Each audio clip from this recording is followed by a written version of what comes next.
ठीक है, तो इनका प्रेडिक्शन था चाइना खुद डेमोक्रेसी बन जाएगा। ठीक है, तो इसको लेकर के मीर शाइमर जो है वो कहता है कि ये कितना बड़ा यूटोपियनिज्म है आपका।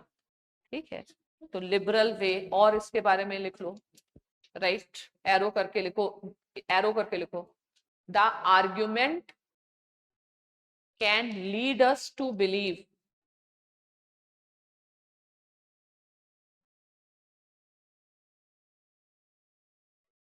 that even China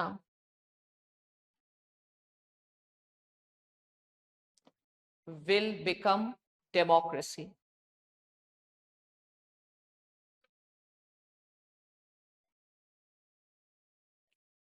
अंडरलाइन को, चाइना विल बिकम डेमोक्रेसी। इस थियोरी को क्या कहते हैं, इसमें लिखो, right, this theory is called as modernization theory, political modernization theory.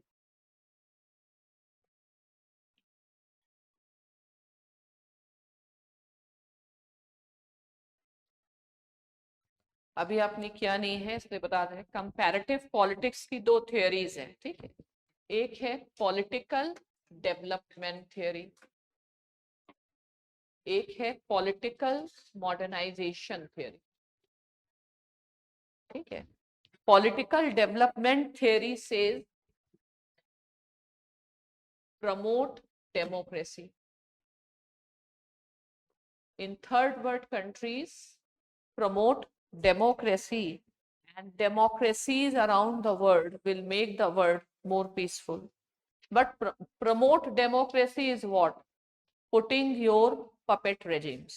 लेकिन ऐसे theory है promote democracy, लेकिन promote democracy concept has been resisted by China, and democracy failed in all third world countries except India. Then they said forget democracy. ठीक है, promote capitalism. ठीक है, modern economy या modernisation promote करो, पहले समझो फिर लिखो।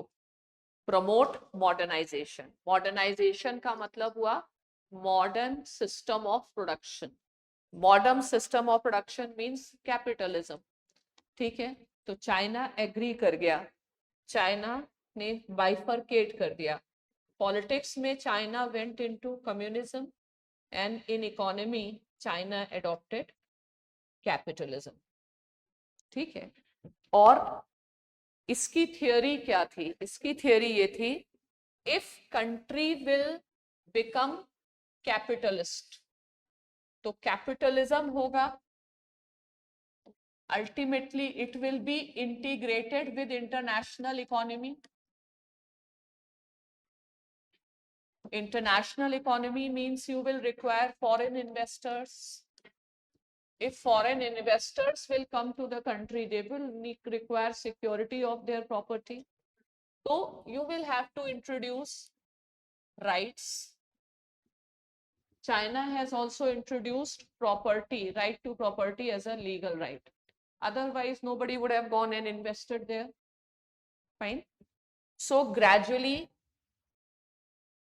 other rights will also be demanded. Then the Chinese people will start moving around the world. Democracy will have demonstration effect. So bringing democracy indirectly. Is that clear? तो एक कौन सा मॉडल हो गया, political development, you where talking very directly. अगर यहाँ democracy America ले आता है तो उसका पर्पस क्या है, पपेट्स। पपेट्स लेके क्या करेंगे, कैपिटलिज्म ही करना है। तो ये थोड़े रियलिस्ट है, उन्होंने कहा कैपिटलिज्म करना है, पॉलिटिक्स को बैक सीट पे रखो, कैपिटलिज्म को आगे ले जाओ, and one day capitalism itself will lead to democracy. ठीक है, तो ऐसा एक थ्योरी था कि capitalism lead to democracy, China will change one day, but China was not changing, and he was warning that don't help China's rise. That is the historical context of his theory. ठीक है, तो last line आपने क्या लिखी? Political modernization approach. अब ये approach क्या है? लिखो, राइट, पॉलिटिकल मॉडर्नाइजेशन अप्रोच. ये इसकी थियोरी में नहीं है, हम समझाने के लिए आपको बता रहे हैं अलग से. ये मीरशाइमर ने नहीं बताया है, ठीक है. अब लिखो, political modernization approach suggest that if countries adopt modernization,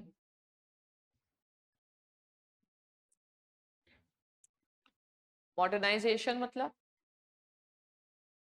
capitalist mode of production. तो ट्रेडिशनल मोड ऑफ प्रोडक्शन कैसा होता है?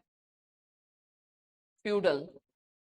ठीक है, तो जब कैपिटलिस्ट मोड ऑफ प्रोडक्शन आएगा तो इंडिविजुअलिज्म आएगा, तो राइट्स आएगा. वही कह रहे हैं, if countries go for capitalist mode of production, comma, they will later on shift to democracy.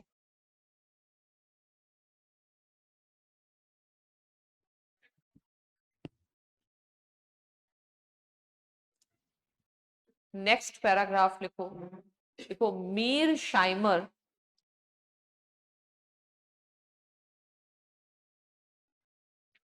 did not subscribe to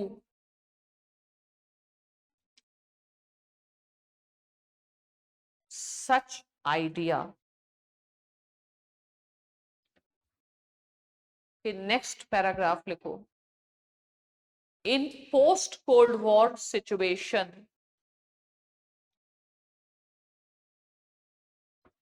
the focus of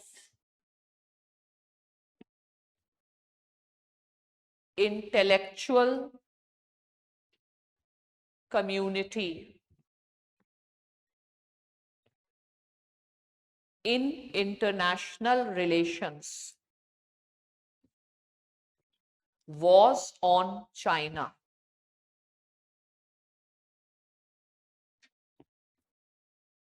ठीक है, अंडरलाइन करो चाइना और लिखो, right, after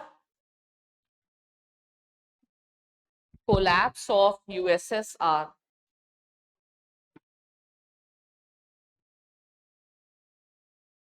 the next priority of US foreign policy is how to manage China challenge.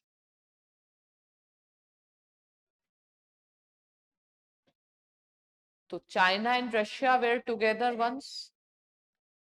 US followed divide and rule. ठीक है, Russia China एक साथ होते तो और दिक्कत थी, तो डिवाइड एंड रूल किया. वीकर पार्टी को अपने साथ ले आएंगे. हर जगह between two neighbours there is always going to be some issue, तो चाइना को साथ में ले आए. तो अब इसमें क्या है कि first deal with the Python. ठीक है, that time USSR was the Python, and then deal with the smaller snakes. तो that is their theory कि चाइनीज वालों को तो बाद में देख लेंगे और पहले इनको कोलैप्स कर दिया. तो cold war politics is about US Russia relations. Post Cold War politics is about US China relations.